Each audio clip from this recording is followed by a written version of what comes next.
तो हेलो दोस्तों, स्वागत है आप सभी लोगों का हमारे यूट्यूब चैनल सम्राट किड में। तो दोस्तों, मेरा नाम है आकाश और मेरे प्यारे विद्यार्थियों, आज लेक्चर 9वां है। ठीक है, हम लोग 11th के केमिस्ट्री पढ़ रहे हैं, वो भी चैप्टर पहला, some basic concept of chemistry, और लेक्चर आज 9 है। और आज के इस लेक्चर में हम बात करने वाले हैं एप्लीकेशन ऑफ मोल के बारे में। ठीक है, बहुत सारी चीज़ें हम लोग इस वीडियो में पढ़ने वाले हैं। एप्लीकेशन ऑफ मोल, इसमें हम लोग मोलरिटी, मोलेलिटी, जो विलयन एवं सांद्रण होता है, वो दोनों चीज़ें कवर करने वाले हैं। और सॉल्यूशन के बारे में पढ़ने वाले हैं। सॉल्यूशन मतलब विलयन के बारे में। तो बहुत सी आज का टॉपिक बहुत ही ज़्यादा खास होने वाला है, बहुत ही ज़्यादा बेसिक टॉपिक है। इसका नॉलेजमेंट होना अत्यधिक आपको आवश्यक है, क्योंकि आगे की केमिस्ट्री धीरे धीरे बहुत ही ज़्यादा हार्ड होने वाली है। ठीक है, क्योंकि चैप्टर बहुत ही ज़्यादा बड़ा है, बहुत ही बड़े बड़े ऐसे पॉइंट्स आएंगे जो कि आपको समझने में दिक्कत होंगी। तो पहले उस पॉइंटों को मैं आप लोगों को कवर करा रहा हूँ, ताकि आगे चल के आप लोगों को जो केमिस्ट्री का जो हार्ड पोर्शन आएगा आगे, उसमें आप लोगों को परेशानी नहीं हो। तो चलिए मेरे प्यारे विद्यार्थियों, वीडियो को लाइक नहीं किए तो लाइक कर दीजिए, चैनल पर नए हैं तो चैनल को सब्सक्राइब कर लीजिए, साथ ही साथ बेल आइकन को भी प्रेस कर लीजिए। तो चलिए आज की वीडियो स्टार्ट करते हैं। ये सारी चीज़ें आज की वीडियो में कवर करने वाले हैं। तो पहले हम पहला टॉपिक स्टार्ट करने वाले हैं सोल्यूशंस के बारे में। सोल्यूशन मतलब होता है विलयन। क्या होता है? विलयन। अब विलयन क्या होता है मेरे प्यारे विद्यार्थियों, आइए आराम से चीज़ों को पढ़ते हैं। तो विलियंस के लिए यहाँ पे हेडिंग डालिए सामान्य परिचय। विलयन किसे कहते हैं? हेडिंग डालिए सामान्य परिचय। लिखा है यहाँ पे, दो या अधिक शब्द दो या अधिक शुद्ध पदार्थों का समांगी मिश्रण विलयन कहलाता है। समझ रहे हैं? कह रहा है कि दो या अधिक शुद्ध पदार्थों का समांगी मिश्रण जो है वो क्या कहलाता है? विलयन कहलाता है। जैसे मैं बात करूं, यहाँ पे क्या है? H2O। अगर इस बॉक्स में इस बात करूं, इसमें क्या है? H2O। क्या है? सिर्फ पानी है। तो ये जो पानी है क्या है? शुद्ध यौगिक है। लेकिन मेरे प्यारे विद्यार्थियों, इस पानी में अगर मैं NaCl नमक मिला दूं तो यह पानी और नमक का घोल हो जाएगा। मतलब कि पानी और नमक, अब पानी और नमक मिल गया तो ये क्या कहला गया? एक मिश्रण बना दिया। क्या बना दिया? मिक्सर। ये क्या हो गया? मिश्रण बना दिया। पहले सिर्फ इसमें पानी था, H2O था, जो कि H2O जो शुद्ध यौगिक है, क्या है? शुद्ध यौगिक है।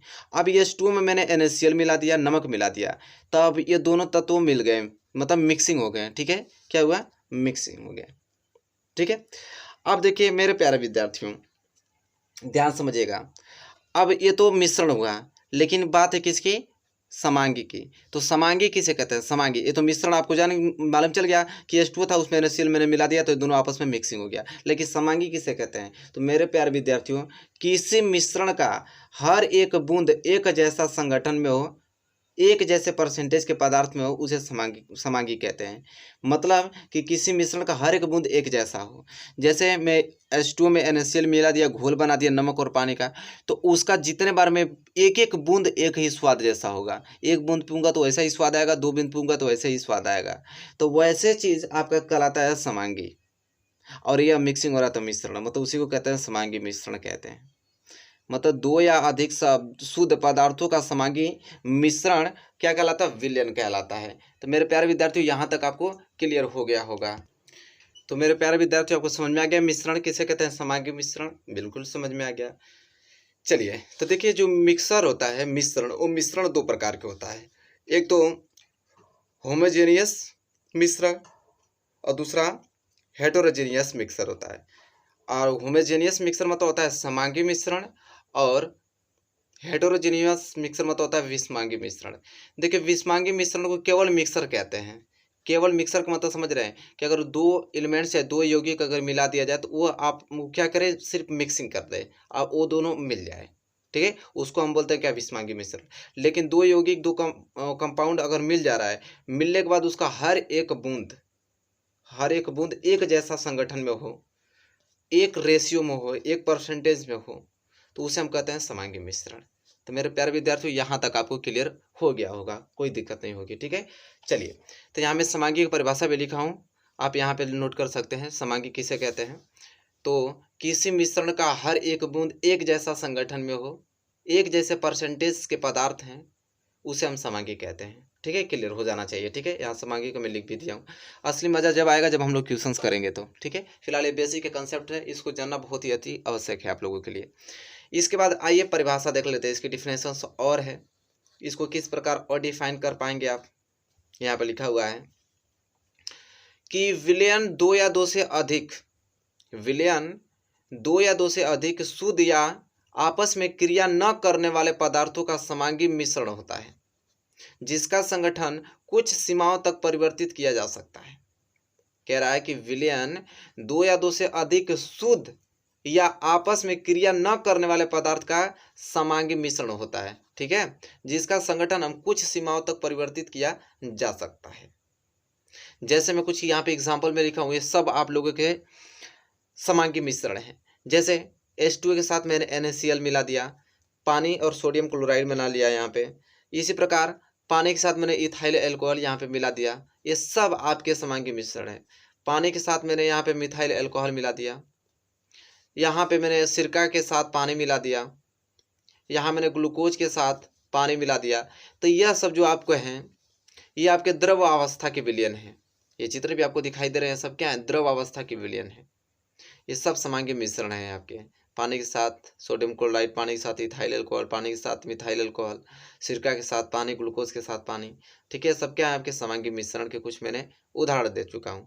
देखिए कुछ मिश्र धातु भी होते हैं, जैसे देख सकते हैं पीतल। अब पीतल किन से मिलकर बना है, तो जिंक व निकेल के मिश्रण से मिला है पीतल। जर्मन सिल्वर किन से, तो कापर, जिंक व निकेल का मिश्रण से आपका जर्मन सिल्वर बना है। इसी तरह कांसा जो है वो तांबे व टिन का मिश्रण से बना है, तो कांसा जो है तांबे व टिन का मिश्रण से बना हुआ है, ठीक है। तो यहाँ तक आपको क्लियर हो गया होगा मैंने कि समांगी मिश्रण क्या होता है। समांगी मिश्रण का मैंने कुछ यहाँ पे एग्जाम्पल के तौर पे आप लोगों को बता दिया। द्रव अवस्था में विलयन होते हैं, मिश्र धातु के भी यहाँ पे मिश्रण होते हैं, ठीक है। तो ये सारी चीजें हैं। इसके आगे की बात थोड़ा बढ़े हम आगे, तो आगे तरफ बढ़ेंगे तो यहाँ पे मालूम चलेगा, लिखा है यहाँ पे कि विलयन बनाने वाले पदार्थों को अवयव या घटक कहते हैं। जो विलयन बनाने वाले पदार्थ होते हैं उनको हम अवयव कहते हैं या तो घटक कहते हैं। जैसे वहाँ पे H2O था, H2O और NaCl हम लोग मिला के क्या बना रहे थे, विलयन बना रहे थे, सॉल्यूशंस बना रहे थे। तो यह जो सॉल्यूशन बनाते समय जो यह घटक यूज हो रहे हैं, पदार्थ यूज हो रहे हैं, इन्हीं पदार्थ को हम घटक कहते हैं। क्या कहते हैं, कंपोनेंट कहते हैं। क्लियर हुए यहाँ तक पॉइंट। चलिए आगे की बात करें। लिखा है विलयन बनाने वाले इन घटकों की संख्या के आधार पर विलयन को, देखिए अगर दो कंपाउंड रहेंगे, दो कंपाउंड अगर मिलके विलयन बना रहे हैं तो उसे द्विअंगी कहते हैं, बाइनरी कहते हैं। अगर इसी प्रकार तीन रहेंगे, तीन कंपाउंड मिलके आपका विलयन बना रहा है तो उसे त्रिअंगी कहते हैं, टेरिनरी कहते हैं। इसी तरह चार कंपाउंड अगर आपस में मिलकर विलयन बना रहा है तो उसे चतुअंगी कहते हैं, क्वाटरनरी कहते हैं, ठीक है। तो ये चीज़ आपको यहाँ तक क्लियर हो गया ना कि जब दो कंपाउंड आपस में मिलकर विलयन बनाता है तो द्विअंगी कहते हैं। तीन कंपाउंड आपस में मिलकर, चाहे एलिमेंट्स मिलकर आपके विलयन बनाते हैं, सॉल्यूशंस बनाते हैं, उन्हें त्रिअंगी कहते हैं। चार मिल जाएंगे तो चतुअंगी कहते हैं। इन्हें क्या कहते हैं, विलयन कहते हैं। क्लियर होना चाहिए। अब द्विअंगी विलयन मतलब क्या होता है। द्विअंगी विलयन मतलब कि यह दो पदार्थों का समांगी मिश्रण होता है। दो पदार्थ मिलके क्या बनाएंगे, समांगी मिश्रण बनाएंगे, उन्हें द्विअंगी विलयन कहते हैं। इसमें दो ही पदार्थ सिर्फ रहेंगे, दो ही एलिमेंट्स रहेंगे, तत्व दो ही कंपाउंड रहेंगे। और त्रिअंगी का मतलब यह तीन घटकों का समांगी मिश्रण होता है।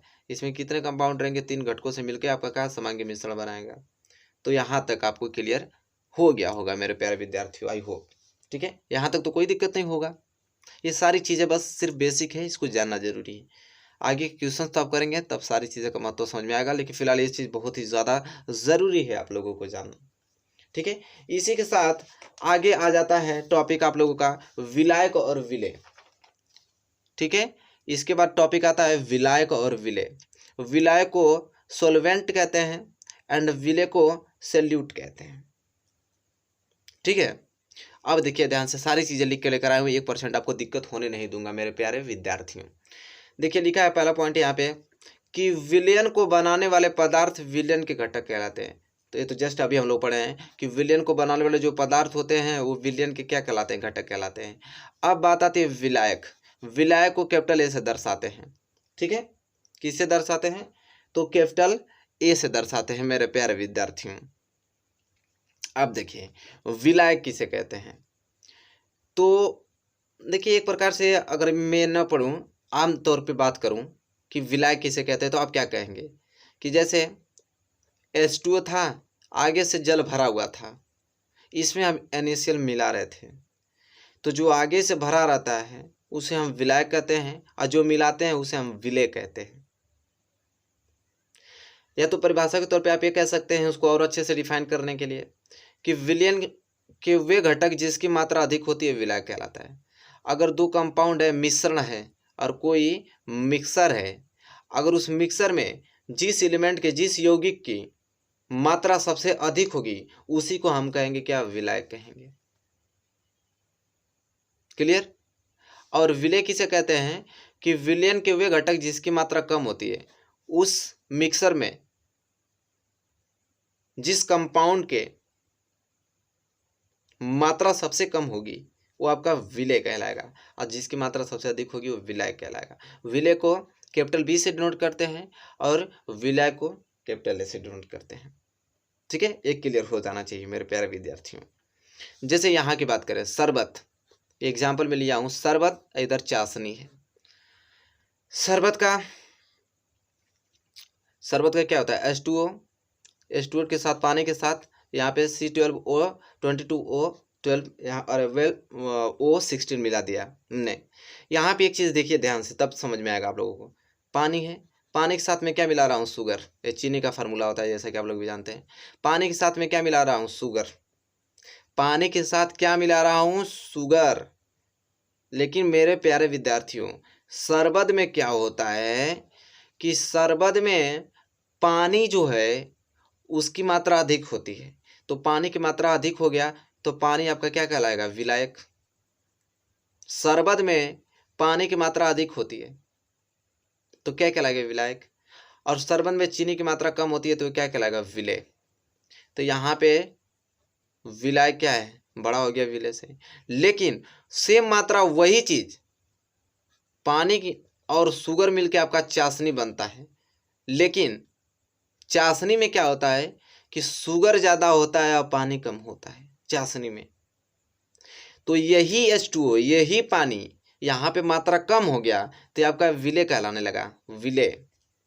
और शुगर यहाँ पे ज़्यादा हो गया तो विलायक कहलाने लगा। और यही पानी यहाँ पे ज़्यादा था तब विलायक कह रहा था, और शुगर कम था तब विलेय कह रहा था। तो आपको क्लियर हो गया होगा कि विलायक और विलेय कैसे कहते हैं। जिसकी मात्रा सबसे अधिक होगी वो विलायक, जिसकी मात्रा कम होगी विलेय। बात खत्म, दैट्स इट। क्लियर। यहाँ तक कोई दिक्कत है आप लोगों को? हमको तो नहीं लगता कि कोई दिक्कत होगा। तो चलिए मेरे प्यारे विद्यार्थियों, यहाँ तक कोई दिक्कत नहीं है तो आगे बढ़ चलते हैं। अब आगे जो मैं पॉइंट के बारे में बात करने वाला हूँ बहुत ही ज़्यादा महत्वपूर्ण पॉइंट है, सिंबल के बारे में। देखिए बहुत लोगों को सिंबल नहीं मालूम है। सिंबल मतलब संकेत नहीं मालूम है। उन संकेत का जानना बहुत जरूरी है, तो मैं यूज़ करूँगा तो आप लोगों को क्लियर नहीं हो पाएगा कि हाँ किसका साइन किसे क्या बोलते हैं। संकेत का ज्ञान होना बहुत ज़रूरी है। जैसे मैं यहाँ पे ले लूँ, बात कर लूँ, मैं ब्लू पे ले लेता हूँ। जैसे W, अगर मैं W लिख दिया तो समझ लीजिए कि W लीजिए किसकी बात हो रही है, तो मास की। W या मास होता है, मास को हम वेट भी कहते हैं। वेट भी, मास मतलब द्रव्यमान, द्रव्यमान कहते हैं या इसको मात्रा भी कहते हैं। तो कभी भी W आ जाए तो आप समझ लीजिए कि वो मास है, वेट है, मतलब द्रव्यमान या मात्रा है। ठीक है, ये आपको याद होना चाहिए। कैपिटल M की बात करूं तो कैपिटल M जो होता है वो होता है मोलार मास। क्या होता है, मोलार मास। कैपिटल M मतलब मोलार मास, जिसे हम क्या कहते हैं, अणुभार। क्या कहते हैं, अणुभार कहते हैं। इसी को हम आणविक द्रव्यमान भी कहते हैं। आणविक द्रव्यमान, ये जानना बहुत ही ज़्यादा जरूरी है क्योंकि सबका यूज होगा, हम लोग क्वेश्चन करेंगे तो। ठीक है, आणविक द्रव्यमान। ठीक है, क्लियर। इसके बाद अगर मैं स्मॉल n की बात करूं तो स्मॉल n सब लोग जानते हैं मोल को दर्शाता है। किसको, मोल की नंबर को दर्शाता है, संख्या को। तो क्या हो गया, मोल हो गया। इसके बाद कैपिटल X जो है वो मोल प्रभाज को दर्शाता है। अब मोल प्रभाज क्या होता है अभी जस्ट मैं आगे डिस्कस करूंगा, कि मोल प्रभाज किसे कहते हैं। ठीक है, मोल फ्रैक्शन इसे क्या बोलते हैं, मोल फ्रैक्शन। ठीक है, इसके बाद मैं अगर कैपिटल वी की बात करूं तो ये तो सब लोग जानते हैं कि क्या होता है, वॉल्यूम की साइन होता है। वॉल्यूम मतलब आयतन। Clear clear. फिर मैं ए की बात करूं कैपिटल ए, तो अभी मैं डिस्कस किया हूं कि ए को किससे जानते हैं, सोलवेंट से। सोलवेंट किससे, सोलवेंट। सोलवेंट मतलब क्या, विलायक। तब जब भी मैं कैपिटल ए इस्तेमाल करूंगा आप क्वेश्चन में, तो आप समझ जाइएगा कि विलायक की बात हो रही है। ठीक है, अगर मैं कैपिटल बी की बात करूँ, कैपिटल बी मतलब क्या होता है, सैल्यूट। सैल्यूट मतलब विलय, क्या होता है, विलय। ठीक है, अगर मैं यहीं डब्ल्यू ए लिख दूं, डब्ल्यू ए, तो डब्ल्यू ए का मतलब क्या होता है कि डब्ल्यू डब्ल्यू को क्या कहते हैं, मास। मास ऑफ, ए मतलब क्या होता है, सोलवेंट। मास ऑफ सोलवेंट हो जाएगा, मतलब क्या, विलायक का द्रव्यमान। तो कभी भी एकदम ध्यान रख लीजिए, इसको नोट कर लीजिए, याद कर लीजिए। कभी मैं क्वेश्चन में डब्ल्यू ए लिख दूंगा तो आप समझिएगा कि विलायक का द्रव्यमान निकालने वाले हैं हम लोग। ठीक है, क्लियर यहाँ तक, तो यहाँ तक क्लियर हो जाना चाहिए। अगर मैं यहीं डब्ल्यू बी लिख दूँ, तो डब्ल्यू बी का मतलब क्या, मास ऑफ सल्यूट। इसका मतलब क्या हो जाएगा, मास ऑफ बी का मतलब सल्यूट होता है, मास ऑफ सल्यूट मतलब क्या, विलेय का द्रव्यमान। क्या हो जाएगा, विलेय का द्रव्यमान हो जाएगा। या क्लियर हो रहा है, ये सभी चीज़ें आपको याद हो जाने, मुझे बानी याद होनी चाहिए। ठीक है, इसी तरह एम ए लिख दूं, एम ए, एम ए का मतलब क्या हो जाएगा कि विलायक का अणुभार। विलायक का क्या हो जाएगा, अणुभार। ठीक है, इसी प्रकार अगर एम बी बात कर लूँ, एम बी अगर कहीं लिख दूंगा तो इसका मतलब क्या हो जाएगा, विलेय का अणुभार। क्या हो जाएगा, विलेय का अणुभार हो जाएगा। इसी प्रकार मेरे प्यारे विद्यार्थियों, एन ए बात कर लूँ, एन ए मतलब कि क्या हो जाएगा, विलायक का मोल। ये मतलब क्या होता है, विलायक, और ये एन मतलब मोल, विलायक मोल। विलायक मोल मतलब कि विलायक में कितनी मोल की संख्या है। ठीक है, इसी तरह एन बी बात कर लूँ तो विलेयक मोल हो जाएगा, मतलब अरे एन बी का मतलब विलेय मोल। क्या हो जाएगा, विलेय मोल ज्ञात करना हो जाएगा। ठीक है, ये सभी चीज़ें आपको याद होनी चाहिए। इसी तरह वी ए बात करूँ तो वी ए का मतलब क्या हो जाएगा, विलायक आयतन। विलायक का आयतन निकालने की बात हो रही है। इसी तरह अगर वी बी लिख दूं तो इसका मतलब क्या हो जाएगा, विलेय आयतन। विलेय का आयतन निकालने के लिए बात हो रही है। इसी प्रकार मेरे प्यारे विद्यार्थी सब कर लीजिएगा आप। इसी तरह यक्स ए लिख दूं, यक्स ए का मतलब क्या होता है, मोल प्रभाज। तो मतलब कि विलायक का मोल प्रभाज, विलायक का मोल प्रभाज। और लास्ट एक्स बी लिख दूं तो विलेय का मोल प्रभाज, विलेय का मोल प्रभाज। ये बहुत ही ज़्यादा महत्वपूर्ण, ये नहीं जानेंगे तो क्वेश्चन में कैसे आप यूज करेंगे इसको साइन को। तो यहाँ पे लिस्ट मैंने सब कुछ अच्छे तरीके से आपको लिख कर एक एक पॉइंट आप लोगों को समझा दिया, और आपका ये कर्तव्य बनता है कि इसको मुजबानी याद करिए, क्योंकि क्वेश्चन में हम लोग इसका यूज़ करने वाले हैं। ठीक है, तो इसका यूज़ करेंगे तो आपको साइन मालूम होना चाहिए कि हाँ एन मतलब मोल, ए मतलब मोलार मास, ये सारी चीज़ें आपको याद होनी चाहिए। चलिए मेरे प्यारे विद्यार्थियों, कंप्लीट हो गया। इसके बाद की चीज़ें पढ़ते हैं। ठीक है, इसको साइड करते हैं। ये थोड़ी कुछ नॉलेज लिखी हुई है, थोड़ा इसको पढ़ लीजिए। क्या है, कह रहा है कि विलयनों की सांद्रता व्यक्त करना। विलायक के निश्चित मात्रा में घुली हुई विलेय की मात्रा को विलयन की सांद्रता कहते हैं। क्या कह रहा है कि विलायक, विलायक के निश्चित मात्रा में, विलायक के निश्चित मात्रा में घुली हुई विलेय की मात्रा को विलयन की सांद्रता कहते हैं। कह रहा है कि विलायक की कोई निश्चित मात्रा है, उसमें विलेय की जो मात्रा को, उसमें विलायक की निश्चित मात्रा में विलेय की घुली हुई मात्रा को विलयन की हम क्या कहते हैं, सांद्रता कहते हैं।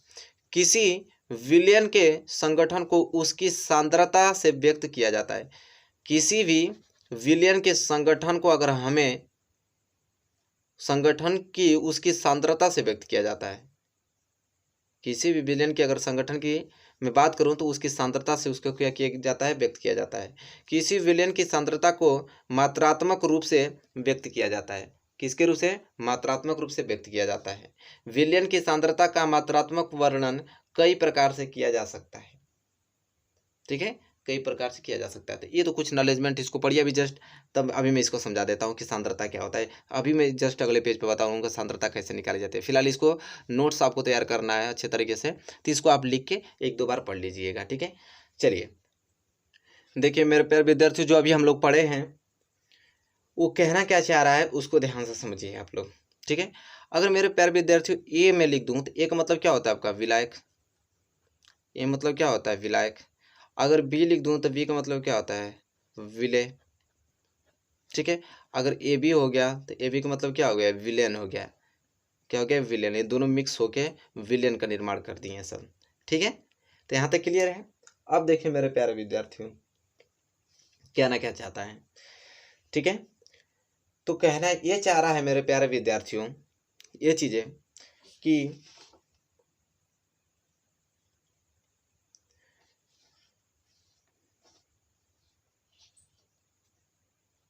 जैसे एक लाइन पढ़ लीजिए तब स्पष्ट होगा। जैसे यहाँ पे लिखा है कि विलायक के निश्चित मात्रा में घुली हुई विलेय की मात्रा को विलयन की सांद्रता कहते हैं। विलायक के निश्चित मात्रा में घुली हुई विलेय की मात्रा को विलयन की सांद्रता कहते हैं। ठीक है, अब देखिए कहना क्या चाहता है। जैसे मैं WA की बात कर लूँ, WA का मतलब क्या हो गया? ए मतलब क्या होता है? विलायक। ठीक है, मतलब मास ऑफ ए, विलायक का द्रव्यमान और प्लस विलेय का द्रव्यमान। अगर मैं मान लेता हूं कि 100 ग्राम है। ठीक है, विलायक का द्रव्यमान और विलेय का द्रव्यमान दोनों कितना है? 100 ग्राम है। अगर मैं मान लेता हूं कि इसमें जो WV है, विलेय का द्रव्यमान अगर 10 ग्राम इसमें है, ठीक है, कितना है? 10 ग्राम है। अगर मैं आपको कह दूं कि यहाँ पे सांद्रता ज्ञात करो, मतलब मास परसेंटेज ज्ञात करो। मास परसेंटेज, मास परसेंटेज मतलब क्या? सांद्रता ज्ञात करो। सांद्रता, तो सांद्रता कैसे ज्ञात करेंगे? अगर मैं कह दूं कि यहाँ पे एक बॉक्स है, मतलब इसमें इसमें आपका जो ए बी है, ए बी वो टोटल यहाँ पे 100 ग्राम है और इसमें जो बी है वो 10 ग्राम है। तो हमें बताइए कि सांद्रता इसकी क्या होगी? सांद्रता, तो मेरे प्यारे विद्यार्थी मैं बता दूं कि सांद्रता होगी कितने? 10% होगी। कितने होगी? 10%। जितना WB का मान रहेगा विलेय का, उतना ही परसेंटेज भी उसका सेम उतना ही होता है। ये बात आपको याद होनी चाहिए, सेम उतना होता है। कैसे होता है? चलिए मैं इसको निकाल के भी दिखा देता हूँ। एक फार्मूला होता है, अभी मैंने बताया था कि परसेंटेज बराबर x गुणे 100 प्लस टी, मैंने फार्मूला बताया था। ये अब कैलकुलेट किया जाए यहाँ पे मास परसेंटेज। मास परसेंटेज अभी मैं निकाल के दिखाता हूँ। मास परसेंटेज ऑफ बी, मतलब कि बी का हम लोग को सांद्रण निकालना है। तो बी बराबर फार्मूला क्या बन जाएगा? WB, मतलब कि बी का द्रव्यमान, मतलब विलेय का द्रव्यमान, गुणे 100 बटे में WA प्लस WB, मतलब जो यक्स है इसी यक्स को माने क्या है? यह विलेय का द्रव्यमान, और ये टी मतलब क्या होता है? टोटल। टोटल का मतलब कि विलायक का भी द्रव्यमान और प्लस किसका? विलेय का भी द्रव्यमान। तो यहाँ से बी सांद्रता निकल जाएगा, बी का सांद्रता। ठीक है, बी का सांद्रता परसेंटेज में निकालना है तो परसेंटेज बराबर कितना निकल जाएगा? WB। WB कितना है यहाँ पे? 10 ग्राम गुणे 100 बटे में WA प्लस WB आगे से दे रखा था कितना? 100 ग्राम। 100 से 100 काट दीजिए तो परसेंटेज बराबर कितना आ गया? 10। तो वही चीज़ तो आगे भी मैं लिखा था, यहाँ पे आगे से खुद लिख दिया था मैं कि अगर कोई भी विलायक और विलेय का द्रव्यमान, विलायक और विलेय का द्रव्यमान आपका टोटल दिया है कितना? 100 ग्राम, और उसमें आगे से दे दिया है कि विलेय का जो द्रव्यमान है वो 10 ग्राम है, तो परसेंटेज बताइए, मतलब सांद्रता बताइए। तो सांद्रता 10 ग्राम ही होगा। ठीक है, और यहाँ पे मैं प्रूफ करके भी आप लोगों को दिखा दिया हूँ। तो ये चीज़ कहना चाह रहा है मेरे प्यारे विद्यार्थियों। आई होप आपको यहाँ तक क्लियर हो गया होगा, यहाँ तक आपको क्लियर हो गया होगा। इसी बात को अगर आप लिखना चाहते हैं नोट में तो यहाँ पे इस प्रकार लिखेंगे कि द्रव्यमान प्रतिशत, द्रव्यमान प्रतिशत निकाले हैं ना हम लोग, मास परसेंटेज निकाले हैं, तो उसी चीज़ को इस प्रकार लिखा है कि किसी विलयन का प्रतिशत किसी विलयन का प्रतिशत द्रव्यमान 100 ग्राम विलयन में उपस्थित विलेय की मात्रा को द्रव्यमान प्रतिशत या प्रतिशत कहते हैं। इसे W प्रति W से व्यक्त किया जाता है। कह रहा है कि किसी विलयन का प्रतिशत द्रव्यमान अगर 100 ग्राम है तो विलयन में उपस्थित विलेय की मात्रा मतलब कि WV की मात्रा को हम द्रव्यमान प्रतिशत कहते हैं। जैसे WV का वैल्यू वहाँ पे 10 ग्राम था तो 10% आ रहा था, तो वही चीज़ कह रहा है द्रव्यमान प्रतिशत। ठीक है, तो यहाँ से क्लियर हो गया होगा। तो इसके लिए फार्मूला में यहाँ पे लिख के लेकर आया हूँ, अच्छी तरीके से इसको नोट कर लीजिए। तो फार्मूला क्या हो जाएगा, बी का द्रव्यमान अगर निकालना होगा, बी का द्रव्यमान प्रतिशत निकालना होगा तो हम लोग WB गुणे 100 बटे में WA प्लस WB लिख देंगे, यह फार्मूला हो जाएगा। ठीक है, बी का द्रव्यमान प्रतिशत। इसी प्रकार अगर ए का द्रव्यमान प्रतिशत निकालना होगा तो मेरे प्यारे विद्यार्थियों कैसे निकल जाएगा, ए का द्रव्यमान प्रतिशत WA मतलब कि विलय का द्रव्यमान प्लस 100 बटे में विलय का द्रव्यमान प्लस विलय का द्रव्यमान। तो यहाँ से बी का द्रव्यमान प्रतिशत निकल जाएगा और यहाँ से ए का द्रव्यमान प्रतिशत निकल जाएगा। इसी प्रकार आपका आयतन प्रतिशत भी आता है, इसी प्रकार आयतन प्रतिशत भी आता है। और आयतन प्रतिशत क्या कहता है कि किसी विलयन का प्रतिशत आयतन अगर 100 ग्राम विलयन में उपस्थित विलेय की मात्रा को आयतन प्रतिशत कहते हैं। सेम वही पैटर्न है, बस द्रव्यमान की जगह आयतन हो जाएगा। तो अगर एक आयतन प्रतिशत निकालना होगा तो VA गुणे 100 बटे में VA प्लस VB हो जाएगा, और B का आयतन प्रतिशत निकालना होगा तो VB गुणे 100 बटे VA प्लस VB हो जाएगा। क्या कुछ नहीं है, सेम वही पैटर्न है। तो इस प्रकार 4 फार्मूला हो गए, चारों फार्मूला याद कर लीजिएगा, क्योंकि क्वेश्चन करेंगे तो इसी की बेस पे क्वेश्चन करेंगे, इसी फार्मूला की यूज़ करेंगे। ठीक है, था वहाँ पे द्रव्यमान आयतन भी आपको, द्रव्यमान प्रतिशत भी आपको आ गया, आयतन प्रतिशत भी आपको फार्मूला यहाँ पे क्लियर हो गया। तो मेरे प्यारे विद्यार्थियों, अब आपको धीरे धीरे सारी चीज़ें आपको क्लियर हो रही होंगी। ठीक है, क्लियर। चलिए अब हम बात कर लेते हैं मेरे प्यारे विद्यार्थियों अगले टॉपिक के बारे में। चलिए मेरे प्यारे विद्यार्थियों, इसके बाद आपका आता है हेडिंग मोलरता, मोलरिटी, जो मैंने शुरू में बताया था। ठीक है, मोलरता। अब मोलरिटी क्या होता है, इसे कैपिटल M से डिनोट करते हैं मोलरता को। अब मोलरता क्या होता है कि 1 लीटर विलयन में उपस्थित, 1 लीटर विलयन में उपस्थित विलेय की मोलों की संख्या को विलयन की मोलरता कहते हैं। 1 लीटर अगर आपका विलयन में उपस्थित विलेय की मोलों की संख्या आपका क्या कहलाता है, विलयन की मोलरता कहलाता है। ठीक है, क्लियर हो जाना चाहिए। आइए अब इसका फार्मूला देखते हैं मोलरता का कैसे होगा। मोलरता समझ में आ गया ना आप लोगों को। 1 लीटर विलयन ले लीजिए, उसमें विलेय की मोलों की संख्या जितनी होगी वही विलयन की मोलरता कहलाता है, बात खत्म। तो देखिए इसका फार्मूला कैसे उत्पन्न करेंगे, मोलरता। ठीक है, मोलरता को हम लोग कैपिटल M से डिनोट करते हैं। तो मोलरता बराबर क्या हो जाएगा, NB मतलब क्या, विलेय की मोलों की संख्या। ये तो दिया था कि 1 लीटर विलयन में उपस्थित विलेय की मोलों की संख्या को हम विलयन की मोलरता कहते हैं। तो NB मतलब कि विलेय की मोलों की संख्या बटे में आयतन, वैल्यूम, वो भी कितना, लीटर में, इन लीटर। ठीक है, लीटर की बात हो रही है। तो यहाँ पे निकल जाएगा आपका मोलरता। कैसे आप हिंदी में लिखना चाहेंगे तो कैसे लिखेंगे, मोलरता बराबर विलेय की मोलों की संख्या, विलेय की मोलों की संख्या, विलेय की मोलों की संख्या बटे में विलयन का आयतन, तब जाके आपका क्या निकल जाएगा, मोलरता निकल जाएगा। ठीक है, इस प्रकार। तो मेरे प्यारे विद्यार्थियों कैसे हो जाएगा, तो कैपिटल M बराबर NB और बटे में V इन लीटर में लेंगे इसको। ठीक है, जैसा कि आप लोग जानते हैं कि NB बराबर क्या होता है, WB बटे MB। यहाँ पे M मोलरता नहीं है, M यहाँ पे अणुभार है। क्या है, अणुभार। बस अब NB की जगह पूरा वैल्यू रख दीजिए तो क्या हो जाएगा, M बराबर WB बटे में MB और बटे में आपका V इन लीटर में दिया ही है। अब इसका मल्टीप्लाई इसमें हो जाएगा तो M बराबर क्या हो जाएगा, WB बटे में MB V इन लीटर में। ठीक है, V इन लीटर में हो जाएगा। ठीक है, लेकिन हमें क्या करना है कि लीटर में नहीं ml में लेना है। तो ml में लेने के लिए क्या करना पड़ेगा, 1000 से गुणा करना पड़ेगा, तो हो जाएगा WB और ऊपर हम 1000 से गुणा कर देंगे तो हो जाएगा आपका MB गुणे V किस में हो जाएगा, इन ml में हो जाएगा। ml के लिए 1000 गुणा कर दिए, ये लास्ट में फार्मूला निकल के आ गया मोलरता का। ठीक है, तो मेरे प्यारे विद्यार्थी मोलरता के फार्मूला लिख लीजिए, तब हम क्वेश्चन करेंगे तो इसका हम लोग यूज़ करेंगे। ठीक है, तो आपको क्लियर हो गया मोलरता किसे कहते हैं। तो मोलरता उसे कहते हैं कि 1 लीटर विलयन में उपस्थित विलय की मोलों की संख्या को हम विलयन की मोलरता कहते हैं, और यहाँ इसकी फार्मूला मैंने डिराइव कर दिया। ठीक है, तो आई होप आपको क्लियर हो गया होगा मेरे प्यारे विद्यार्थियों। यहाँ तक कोई दिक्कत है बताइए। 1% हमको तो नहीं लगता है कि 1% आपको दिक्कत होनी चाहिए। ठीक है, चलिए अब हम बात करते हैं अगले टॉपिक के बारे में। अगला आपका है मोललता। मोललता जिसे मोलेलिटी कहते हैं, मोलेलिटी कहते हैं, मोललता।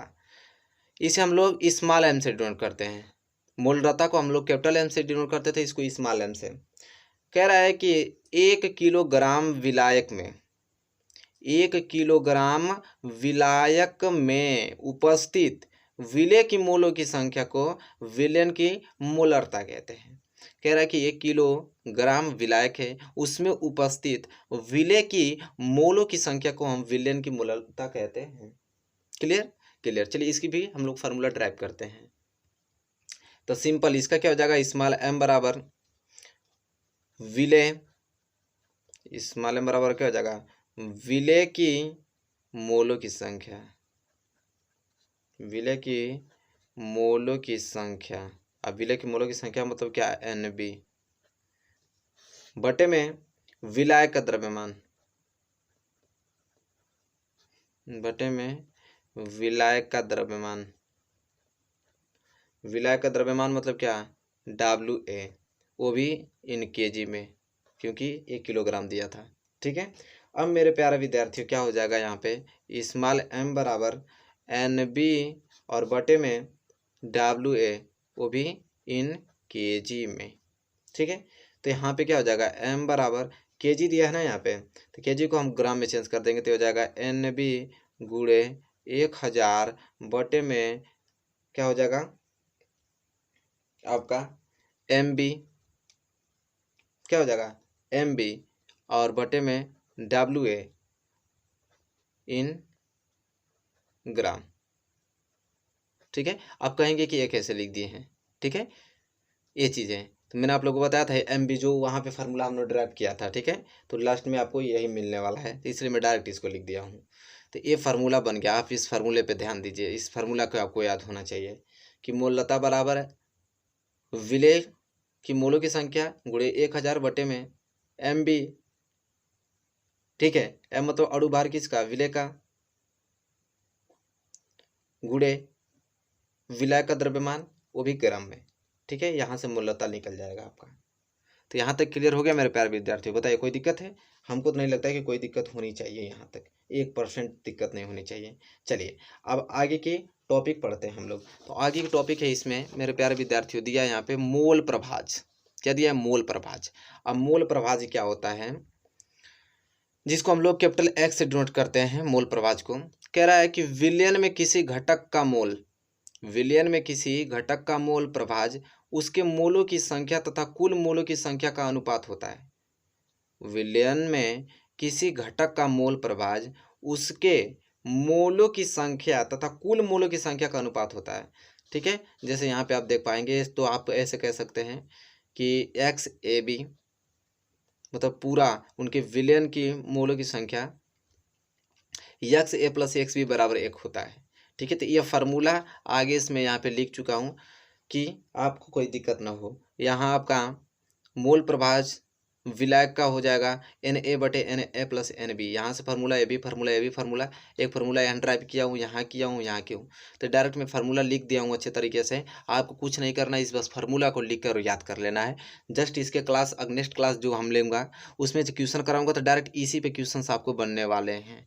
ठीक है, अब इतना समय थोड़ी है कि मैं इसका फार्मूला ड्राइव करके दिखाऊं कि कहाँ से आए हैं, लेकिन डायरेक्ट फार्मूला में लिख दिया हूँ ताकि आपको समय की बचत हो और डायरेक्ट आप फार्मूला याद किए रहें, ताकि अच्छे से आप क्वेश्चन सॉल्व कर पाएँ। तो यहाँ मैं फार्मूला जितना इसके रिलेटेड मूल प्रभाज के थे सब लिख दिया हूँ, और इस पर क्वेश्चन तब कराऊंगा तो सारे फार्मूला भी क्लियर हो जाएगा, और इस बेस पे जितने क्वेश्चन बनते हैं वो भी क्वेश्चन भी आप कर पाएंगे अच्छे तरीके से। तो मेरे प्यारे विद्यार्थी, इस वीडियो में इतना ही रहने देते हैं। इसके नेक्स्ट वीडियो में क्वेश्चंस करने वाले हैं अच्छे तरीके से। और ये बताइए वीडियो आपको कैसे लगी है। वीडियो अच्छी लगी तो लाइक कर दीजिए, चैनल पर नए हैं तो प्लीज़ चैनल को सब्सक्राइब कर लीजिए, और इस साथ ही साथ बेल आइकन को भी प्रेस कर लीजिए। तब तक के लिए दोस्तों धन्यवाद, मिलेंगे आपसे नेक्स्ट वीडियो में।